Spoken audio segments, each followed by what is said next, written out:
పంజాబ్ లో Delhi liquor scam లింకులు కాకరేపుతున్నాయి. పంజాబ్ పై ED focus పెట్టింది. పంజాబ్ ఎక్సైజ్ కమిషనర్ నివాసంలో అధికారులు సోదాలు చేస్తున్నారు. చండీగఢ్ లోని 20 ప్రాంతాలలో ఈడీ ఏకకాలంలో సోదాలు చేపట్టింది. ఢిల్లీ లిక్కర్ స్కామ్ తో సంబంధాలున్నాయన్న అనుమానంతో పంజాబ్ పై ఈడీ ఫోకస్ పెట్టింది. ఢిల్లీ, పంజాబ్ లోని ఆ ప్రభుత్వాలున్నాయి. ఇప్పటికే ఢిల్లీ సీఎం కేజ్రీవాల్ ను అరెస్ట్ చేసి విచారణ చేస్తున్నారు. ఇప్పుడు పంజాబ్ సీఎం భగవంత్ మాన్ సింగ్ టార్గెట్ గా వ్యవహారం నడుస్తున్నట్లుగా కనిపిస్తోంది.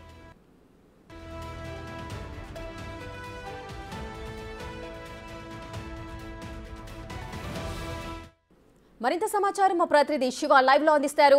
శివ, చెప్పండి, పంజాబ్ పై ఈడీ ఫోకస్ పెట్టినట్టుగా తెలుస్తోంది. అటు ఢిల్లీ, అదేవిధంగా పంజాబ్, ఈ రెండు రాష్ట్రాల్లో కూడా ఆ ప్రభుత్వం ఉంది కాబట్టే ఈడీ ఆ దిశగా ఫోకస్ పెట్టింది అనుకోవచ్చా? ఢిల్లీ లిక్కర్ స్కామ్ మద్యం పాలసీ స్కామ్కు సంబంధించి ఈడీ మరింత దూకుడు పెంచిందని చెప్పుకోవాలి. ఇప్పటి వరకు సౌత్ గ్రూప్కు సంబంధించి కవితను అరెస్ట్ చేసి తిహార్ జైలుకు తరలించారు. అరవింద్ కేజ్రీవాల్ను అరెస్ట్ చేశారు. ప్రజెంట్ ఈడీ కస్టడీలో ఉన్నారు. ఇక తదుపరి కార్యాచరణ పంజాబ్పై ఫోకస్ పెట్టారు. భగవంత్ మాన్ సింగ్ టార్గెట్గా ఈడీ సోదాలు కొనసాగుతున్నాయి. దానిలో భాగంగానే చండీగఢ్లోని 20 ప్రాంతాల్లో ఈడీ అధికారులు సోదాలు నిర్వహిస్తున్నారు.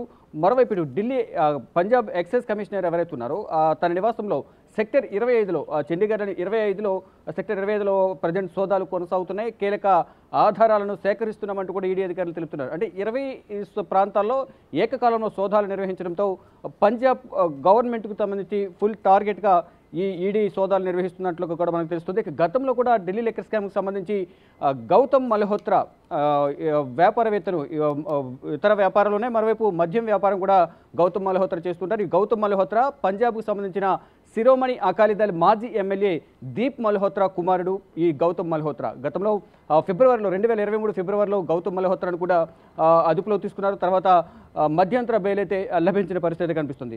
ఇక ఈ నేపథ్యంలోనే గతంలోనే అరెస్ట్ జరిగింది 2023 ఫిబ్రవరిలో. తర్వాత ఇప్పుడు మళ్ళా అరవింద్ కేజ్రీవాల్ను అరెస్ట్ చేశారు. కవితను కూడా అరెస్ట్ చేసిన నేపథ్యంలో వీరిద్దరు కూడా ప్రజెంట్ ఒకరు కస్టడీ ముగించుకుని తిహార్ జైలుకు వెళ్ళారు, జ్యుడిషియల్ కస్టడీలో ఉన్నారు. మరొకరు ఈడీ కస్టడీలో ఉన్నారు. ఈ నేపథ్యంలోనే వీరిద్దరు ఇచ్చిన సమాచారం కానీ గతంలో సేకరించిన ఆధారాలు మేరకు గతంలో ఆల్రెడీ గౌతమ్ మల్హోత్రాను అరెస్ట్ చేసిన నేపథ్యంలో ఇదే ఢిల్లీ లిక్కర్ స్కామ్కి సంబంధించి మద్యం పాలసీలో స్కామ్ జరిగింది. దానికి సంబంధించి గౌతమ్ మల్హోత్రా కూడా లబ్ధి పొందారనే సమాచారం సేకరించిన ఈడీ అధికారులు గతంలో సోదాలు నిర్వహించారు. సోదాలు నిర్వహించి ఫిబ్రవరి నెలలో 2023 ఫిబ్రవరిలో దాడులు చేసి అరెస్ట్ చేశారు. అరెస్ట్ చేసిన తర్వాత రౌజనీ కోర్టులో ప్రొడ్యూస్ చేశారు. తర్వాత ఈడీ కస్టడీకి తీసుకున్నారు. కస్టడీకి తీసుకున్న తర్వాత మళ్ళా కస్టడీ ముగిసిన తర్వాత తిహార్ జైలుకి తరలించారు. తర్వాత అతను కూడా అప్రూవర్గా మారినట్లు కూడా సమాచారం అవుతుంది. దానిలో భాగంగా సమాచారం సేకరించి 164 సిఆర్పిసి సెక్షన్ కింద సమాచారం సేకరించిన తర్వాత అతను విడుదల చేశారు. ప్రజెంట్ మనం ఈడీ కార్యాలయం వద్ద ఉన్నాం. అరవింద్ కేజ్రీవాల్ ఇదే ఈడీ కార్యాలయంలో ఉన్నారు. రేపటితో ఈడీ కస్టడీ ముగియబోతోంది. ఇక ప్రధానంగా నెక్స్ట్ టార్గెట్ అనేది అరవింద్ కేజ్రీవాల్ తర్వాత భగవంత్ మాన్ సింగ్ పైన పెట్టారు. ఈ నేపథ్యంలోనే భగవంత్ మాన్ సింగ్ టార్గెట్గా ఈ సోదాలు కొనసాగుతున్నాయి.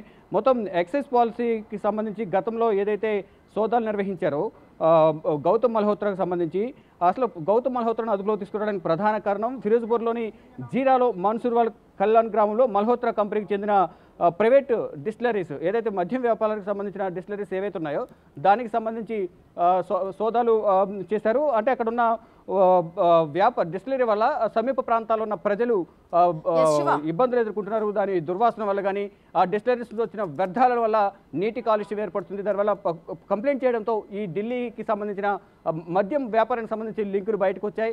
లింకులు రావడంతో ఈ మద్యం పాలసీకి సంబంధించి ఢిల్లీతో లింకప్ అయి ఉందని తెలిసిన నేపథ్యంలోనే ముందుగా ఐటీ సోదాలు నిర్వహించి తర్వాత ఈడీ సోదాలు చేయడంతో మొత్తం ఢిల్లీ లిక్కర్ స్కామ్తో గౌతమ్ మల్హోత్రాకు లింక్ ఉన్నట్లుగా గుర్తించి గౌతమ్ మల్హోత్రాను కూడా అరెస్ట్ చేశారు. ప్రజెంట్ ఇంకా ఇటు పంజాబ్లో ఈడీ సోదాలు కొనసాగుతూ ఉన్నాయి.